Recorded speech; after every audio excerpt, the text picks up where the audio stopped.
dating sikat na sizzling sisig,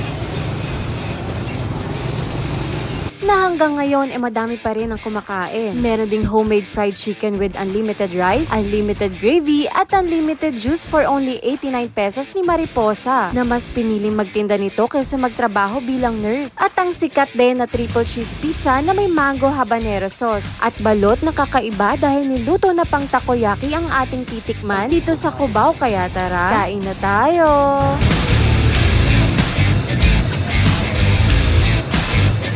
Welcome back to another food trip at andito nga tayo ngayon sa Cubao at sisimulan nga natin sa Mariposa Fried Chicken. Hi po, ako si Mariposa. Nagtitinda po ako ng Hungarian Overload plus Fried Chicken homemade dito sa Cubao. Bestseller namin is yung Hungarian Overload kasi yun po mabilis ma-sold out. Tapos kaka-release lang po namin ng homemade fried chicken last 2 weeks ago. Sikat na rin po siya dito sa Cubao last 2 years ago. Di bali nag-reinvent lang po ng recipe, ng spices, tsaka po ng gravy. Before po, meron akong job offer na isa, kaso nga lang mas pinili kong magnegosyo ulit. Kinukuha po akong private nurse sa isang private school, Rizal area. Kaso po, dinecline ko kasi mas kailangan ko po talagang kumita para po sa anak ko, tapos mas gamay ko po talaga yung food business. Iba yung happiness pag nakikita yung taong nasasayahan sa food mo eh. Pag parang may fulfillment na dala, may fulfillment kaming nakukuha pag nakikita naming satisfied yung customers. I always cook with love. May pagmamahal po yung kasama, 100%. Tapos yung gravy po, gravy pa lang daw po, sabi ng mga customers po, ulam na. Tara, kain po tayo dito sa 10th Avenue sa Cubao. Meron po kaming bestseller na Hungarian Overload. Hindi po tinipid sa cheese. Malasa po, tapos mainit yung buns, may lettuce. Romaine lettuce po ang ginagamit namin, kaya parating fresh, malutong, masarap. May crispiness po pagkakagat yun ng Hungarian Overload. Tapos, overload po talaga sa cheese. Tapos, may isa pa po kaming ino-offer, yung homemade fried chicken na may 8 spices. Tapos, minarinate po overnight sa gatas. Kaya po talagang lasang-lasa yung manok. Tara, kain na tayo! So ayan guys, andito nga tayo ngayon sa Cubao. Dito siya sa may 10th Avenue. Ayan, dito siya sa may tapat lang ng Mikio Wellness Collective. Ayan. Fried chicken na 89 pesos. Tapos may unlimited rice. At meron din siyang unlimited gravy. Oh. Unlimited gravy, syempre lagyan natin yan. Ooh. Unlimited gravy. Kaya buhusan natin. Try nga natin. Sabi ni Manuel, masarap daw to eh.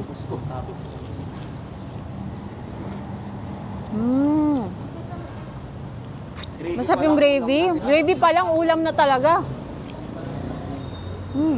Sobrang malasa yung gravy niya. Buttery. Pero yung mismong chicken, malasa na din eh. Ang lambot. Ang juicy. Gamit nilang chicken, Magnolia daw.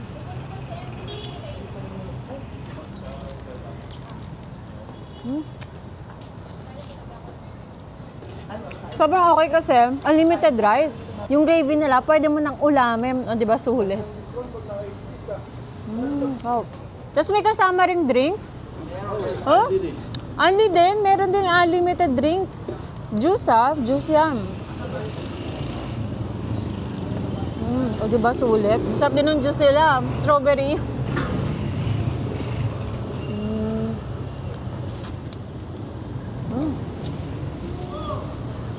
Okay to. Tapos bagong luto pa.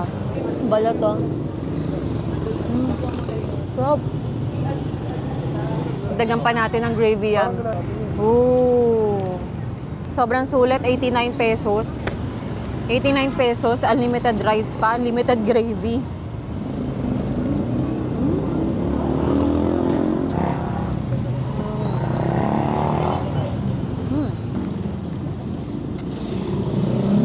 Grabe, minukbang ko na yung chicken nila. So again guys, dito yan sa Cubao. Sa tapat ng Mikio Wellness Collective. Sarap. Para sa mga estudyante ko po, tulad ko, dito na po ako kumain. 89 pesos lang, only gravy, only rice, only drinks pa. Dito na kayo guys. Napakasarap po. Sulit na sulit po yung 89 pesos po natin dito. Only rice, only gravy, at saka only drinks din po. Kaya sulit na sulit po yung 89 pesos po natin dito. So ayan guys, nandito pa rin tayo sa Cubao and pinuntahan nga natin itong viral na sisig. Ayan. So ito guys yung sisig. Ito yung Inagasi Sizzling Station.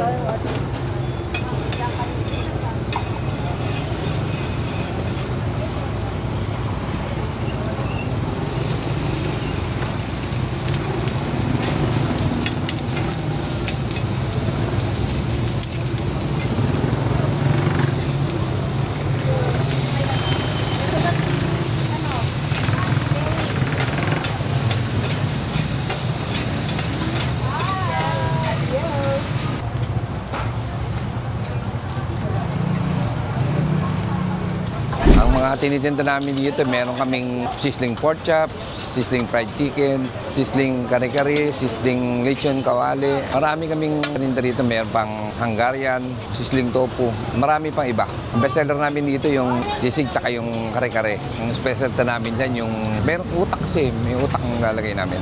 Tsaka nakikita kong magugustuhan ng mga customer yung lasa niya. Yan din kasi ang paborito kong pulutan pagka umiinom ako dati. So ngayon, hindi na ako umiinom. Kaya pinatikim ko naman sa iba yung specialty ko na kagawa ng sisig. Meron din kami branch dito sa Bulacan, sa Pampalay. Try nyo rin doon. Monday to Saturday din ang bukas namin. Imbitahan ko kayo, pumasyal kayo rito sa 12 Avenue, Conrad P. Tuasong Cubao, in front of Ali Mall. Tara, punta kayo rito para masubukan nyo naman yung mga paninda namin dito. 5:30 p.m. to 3 a.m. So ayan guys, second stop naman natin. Dito tayo sa nag-viral na dati na sisigan. Ayan, dito siya sa may tapat ng Ali Mall, Cubao. Ayan, so umorder tayo dito ng pork sisig with egg. Ayan, sizzling siya. Tapos meron din tayong sizzling kare-kare bagnet. Tapos meron din tayong Java rice. So pwede kayong umorder ng sisig with rice. Pero dahil sharing kami, ayan, pwede din naman. At nakain na ni Manuel yung kalahating sisig. Yung in-order namin is sharing. Ayun. So simulan natin guys dito sa pork sisig nila. Yung may itlog pa. Pero depende naman sa inyo kung gusto niyo ng egg or ayaw nyo. Kasi may mga kumakain ng sisig ayaw ng itlog, 'di ba? So pwede niyo patanggal. Pwede niyo na din ihalo habang niluluto. Sarap ha? Diba? Panalo, di ba? Oo, yung ano nila, sisig nila. Yung sisig nila guys, naka-portion na siya, sinisizzling na lang nila. Meron siyang halong sibuyas, sili, yung pork. Sarap. Tapos yung pork niya kasi, yung pagka-crispy pa eh. Ang sarap. Masarap yung sisig. Sisig lang talaga pinunta na namin dito guys, pero nakita namin, meron din silang kare-kare. Kaya napatry na din kami. Natakam kami sa order ng ibang tao. Ang bagnet, ang daming gulay. Ang lalaki din ng hiwa ng talong. Tapos nilalagay na rin nila yung alamang dito.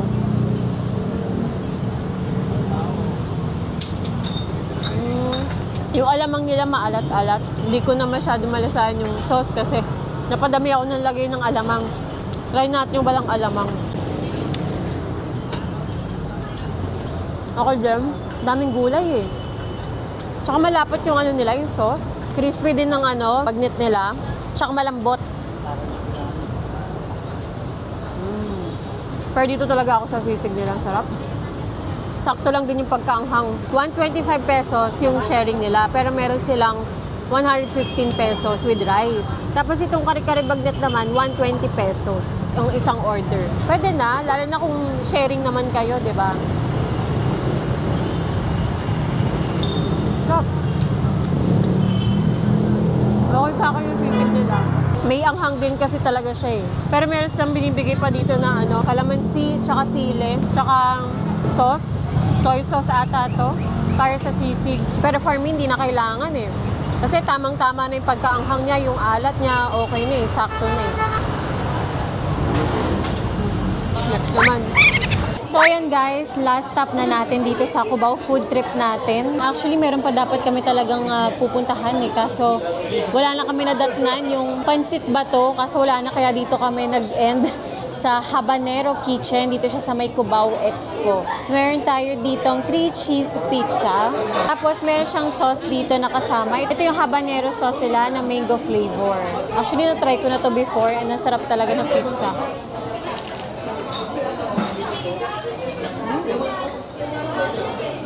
Sarap. Meron ko lang po tayo mamahag. Sige. Yan. So, dumating na rin yung in-order natin na balot takoyaki. Pero dito muna tayo sa 3 cheese pizza nila. Lagyan natin siya ng hot sauce.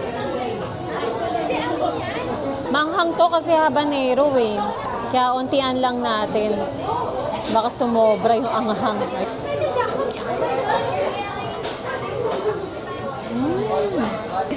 Sarap.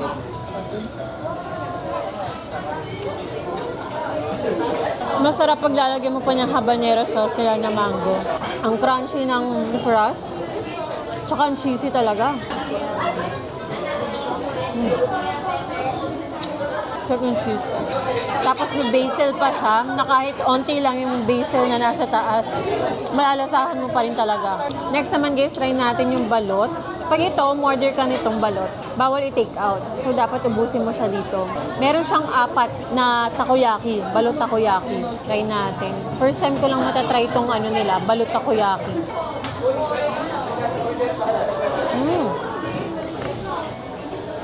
Pwede pala yun. Isang buong balot talaga siya, guys. Andun yung egg, andun din yung sisiw. Masarap, masarap siya, masarap yung sauce niya. Kakaiba. Kakaiba to na atake sa balot. Crunchy yung labas ng balot. Tapos biglang may soft inside dahil doon sa itlog. Pati sa sisiw. Tapos yung lasa ng takoyaki, yun yung sauce eh. Yung sauce na nilagay nila, kaya nagiging lasang takoyaki siya. Masarap. Tapos meron pa siyang bonito flakes. Okay din. So guys, kung si Macy's, first time niya kanina dun sa sisig. Ngayon, first time ko naman dito sa Habanero. Medyo busog na kami, kaya konti lang yung in-order namin. No? So, try natin itong pizza. Hala, magbutol. 4 cheese pizza.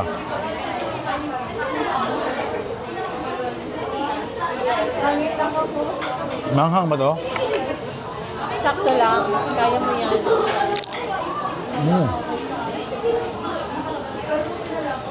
Sarap ng sauce. Manghang. Sa crust na sobrang crispy. Crispy thin crust.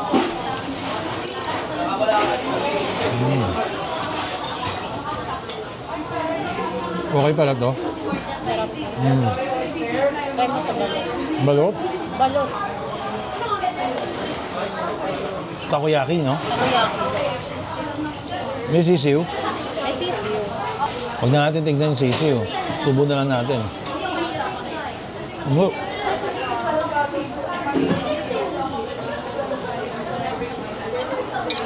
Sarap naman. Hindi mo na masyadong... Kung hindi mo alam na balot ito, hindi mo na malalasahan eh. Hindi mo malalaman na balot siya. Hindi masarap yung lasa. Sarap. Kaya parang prinito. Solid dito ah. Sarap nga. Sarap yung sauce. Tagal ko lang gustong kumain dito eh. Sakto nag-Cubao food trip si Macy's. Ayan. Damay tayo.